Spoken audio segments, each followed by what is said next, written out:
একটা জিনিস দেখাই আপনাদেরকে। যদি আওয়ামী লীগ ক্ষমতায় না আসে, প্রথম দিনেই 1 লক্ষ লোককে হত্যা করবে, আপনারা কেউ বাড়ি ঘরে থাকতে পারবেন না। দর্শক দেখছেন, মানে যখন নাকি আওয়ামী লীগ ক্ষমতায় ছিল তখন তোফায়েল আহমেদের এই উক্তি, এটা ওবায়দুল কাদেরও বলেছেন, 1 লক্ষ লোক হত্যার শিকার হয়নি।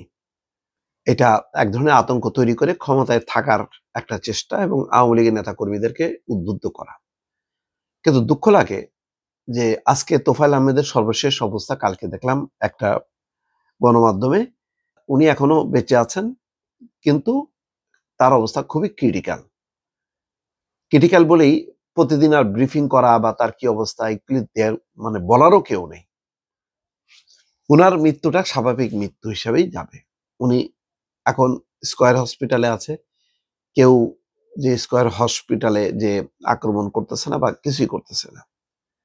কিন্তু তাই বলে আজকে দেখলাম আরেকজন এমপি এবিএম মোজাম্মেল হক, তিনি অ্যারেস্ট হয়েছেন। ওই অবস্থাটা ধাক্কা চলে গেছে।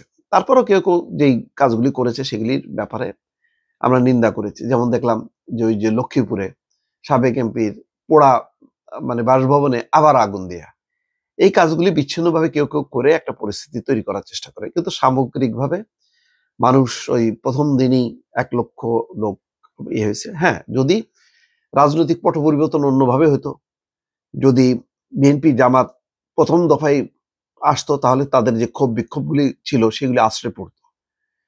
তো সেটা কি এই পর্যায়ে পৌঁছাতো কিনা আমি জানি না। কিন্তু তখন দেখেন আওয়ামী লীগের এই সিনিয়র লিডাররা তাদের দলের লোকদেরকে সংগঠিত করছে যে যদি আওয়ামী লীগ ক্ষমতায় না থাকে তাহলে প্রথম রাতে 1 লক্ষ লোক। ওবায়দুল কাদের বলছিলেন 2 লক্ষ লোক। কেন বলছিলেন জানেন? তারা জানে যে তাদের যে অপকর্ম এবং যেভাবে ক্ষমতায় থাকাটা, এইটার স্বাভাবিক কোনো পরিবর্তন তারা মানে স্বাভাবিক পরিবর্তন মানে নির্বাচনের মাধ্যমে এই পরিবর্তনটা হলেও তাদের উপর একটা পরিস্থিতি তৈরি হবে। আর যদি গণঅভ্যুত্থান হয় তাহলে একটা পরিস্থিতি তৈরি হবে। কারণ গণতান্ত্রিক প্রক্রিয়াটাই তো ছিল না, সাধারণ নির্বাচনটাই ছিল না। এই জন্য তারা সাধারণ নির্বাচন দিতে সাহস পায়নি। আওয়ামী লীগের দুর্ভাগ্য হচ্ছে আওয়ামী লীগের সিনিয়র নেতারা কেউই শেখ হাসিনার উপর ওই চাপটা তৈরি করতে পারেনি যে দলের ভেতরে যে না, যেইভাবে মানে দেশ শাসন করা হচ্ছে এটা সঠিক না। গণতান্ত্রিক ভাবে যদি দেশ মানে দল না চলে, নির্বাচনটা যদি না হয়, দেশ পরিচালিত না হয়, তাহলে উগ্রবাদীরা মাথা চাড়া দেবে এবং পরিস্থিতি খারাপ হবে। তারা বলছেন ওই কথাটা যে আওয়ামী লীগ যদি ক্ষমতায় না থাকতে পারে তাহলে প্রথম রাতে 1 লাখ যাবে। কিন্তু এই কথা বলতেছে না যে আওয়ামী লীগের এইভাবে ক্ষমতায় থাকাটা এটা হলো আত্মঘাতী এবং এটা আজ হোক কাল হোক এটার একটা প্রায়শ্চিত্ত করতে হবে। এখন প্রায়শ্চিত্ত করতেছে তারা।